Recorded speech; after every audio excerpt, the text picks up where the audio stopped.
Teman, saya akan menanggapi salah satu komen dari teman kita yang bernama Kak Sentut. Terima kasih Mas, keluhan saya sudah dijawab. Mas, makanan probiotik contohnya apa saja? Cuka apel, yogurt, itu kan rasanya asam, aman Mas untuk asam lambung. Mas, gastritis itu apa? Mohon dibalas. Oke, Kak Sentut, saya balas pakai video ini ya. Oke Kak Sentut, saya akan jelaskan dari atas. Oke, makanan probiotik itu contohnya apa? Contoh dari makanan probiotik adalah tape singkong, kimchi ya, kemudian apa lagi kombucha ya, kombucha juga probiotik. Kemudian yogurt, kemudian ini cuka apel, kemudian ada lagi cuka lemon, kemudian ada lagi cuka nanas ya. Kemudian ada lagi nih, probiotik cair. Nah, ini beberapa produk yang saya pakai kalau di sini. Itu Kak contoh probiotiknya. Probiotik itu adalah makanan fermentasi, makanan atau minuman fermentasi. Oke, kemudian juga apel, yogurt itu kan rasanya asam, betul sekali, asam banget. Apakah aman untuk asam lambung? Sangat aman. Perlu Kak Sentut ketahui, asam lambung kita ini idealnya adalah asam, ya. Oleh karena itu dinamakan asam lambung, ya, yaitu zat asam yang ada di lambung. Manfaatnya apa? Untuk mencerna makanan, menghancurkan makanan, kemudian membunuh bakteri-bakteri yang berbahaya untuk tubuh kita. Kalau bakteri baik, dia welcome ya. Jadi bisa silakan lanjut bakteri baik ke usus gitu ya, membantu pencernaan gitu teman-teman ya. Jadi tubuh kita ini sangat luar biasa sekali teman-teman ya. Kemudian ada pertanyaan lagi, Mas gastritis itu apa? Gastritis adalah peradangan pada lambung atau bisa disebut tukak lambung atau bisa disebut luka lambung atau istilahnya mah itu juga sama kalau mah kan kalau tidak salah artinya lambung ya kalau mah gitu ya Kak Sentut ya silakan komen lagi kalau ada ini apa pertanyaan lagi ya jadi Kak Sentut intinya Kak Sentut kalau Kak Sentut tidak ada gastritis atau peradangan tidak ada perut panas perih langsung aja untuk memperbaiki asam lambung. Langsung aja memperbaiki asam lambung yaitu memperbaiki keasaman lambung. Caranya konsumsi probiotik. Bisa menggunakan cuka apel, nih contohnya ya, bisa menggunakan cuka apel, bisa menggunakan cuka nanas, nih cuka nanas. Bisa menggunakan cuka lemon, bisa silakan. Atau menggunakan Pro EM ini probiotik cair. Nah, kalau ingin membeli produk yang saya pakai langsung nih ke TikTok saya nih. Ini ya, muncul ya, Ruby Store seputar lambung. Nah, itu TikTok saya. Bisa beli di situ, di keranjang kuningnya, di Sugis juga ada.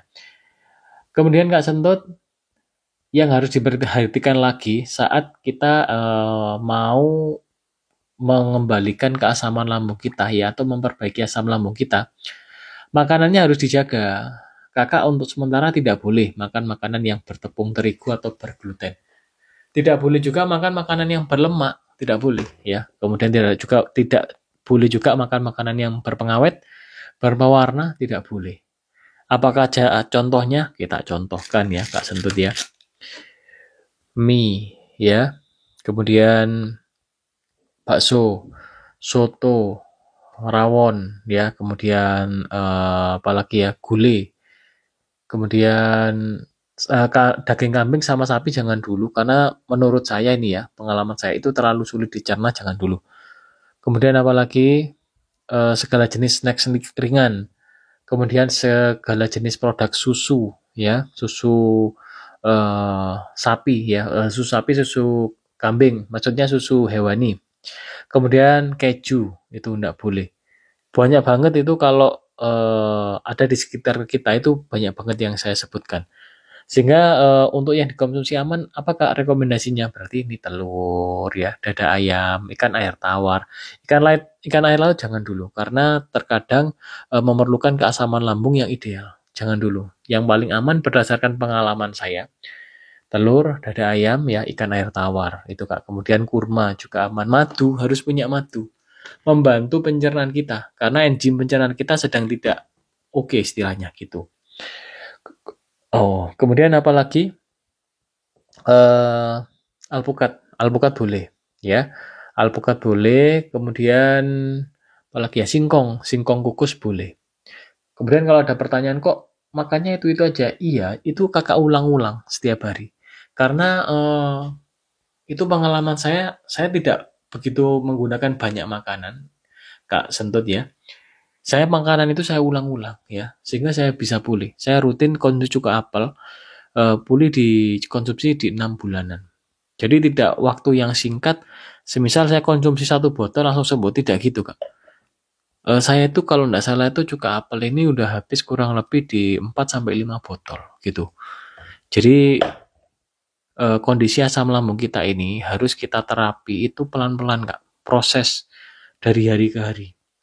Dan pikiran kita tidak boleh stres. Kita harus sering berjemur pagi hari, jogging ringan, peregangan, dan latihan menggunakan pernafasan perut atau pernafasan diafragma. Itu terapi juga untuk membuat tubuh rileks, melatih otot esofagus kita ya. Karena saat kita mengalami GERD, otot esofagus kita ini terbuka. Kita harus terapi ya. Seperti itu terapinya. Relaksasi, pernafasan perut, tarik nafas perut mengembung, keluar nafas perut mengempis. Itu terapinya seperti itu. Relax, pikiran tidak boleh stres. Terima hari ini apa adanya, tanpa perlawanan ya, tanpa penghakiman ya. Hari ini terima dan syukuri apa yang ada. Gitu Kak. Ini penting banget. Jadi relaksasi kita ini di pikiran, kemudian di makanan juga. Makanan itu juga relaksasi Kak, makanan yang real food yang rekomendasi. Kalau makanan yang pantangan itu bikin tubuh stres. Kalau tidak percaya, silakan coba makan yang bergluten atau bertepung terigu. Makanlah biskuit, makanlah pisang. Gimana efeknya? Akan timbul sensasi. Saya adalah pejuang GERD, saya sudah pernah merasakannya. Jadi saya di sini tidak mengobrol apa janji bisa sembuh gini, tidak. Saya bisa cara real, nyata pengalaman saya. Ya, cek video-video saya yang lain barangkali bermanfaat teman-teman semua, dan untuk Kak Sedot silakan komen, teman-teman semua silakan komen. Saya akan berusaha membalas komen-komen teman-teman ya dengan video. Kalau memang komennya pendek saya balas pendek. Kalau saya rasa panjang harus dijawab pakai video, saya bikin video dan nantikan untuk jawaban dari komen-komen teman-teman semua di channel ini. Dan jangan lupa like dan subscribe dan silakan share, barangkali belajar bersama kita seputar lambung bisa memberikan wawasan kita untuk ini istilahnya nih merawat diri kita atau mengatasi diri kita sendiri gitu ya teman-teman ya, yang ada keluhan seputar lambung. Oke teman-teman, terima kasih sudah menyimak video ini sampai habis dan mohon maaf apabila ada salah kata. Sekian dari saya, wassalamualaikum warahmatullahi wabarakatuh, salam sejahtera bagi kita semua.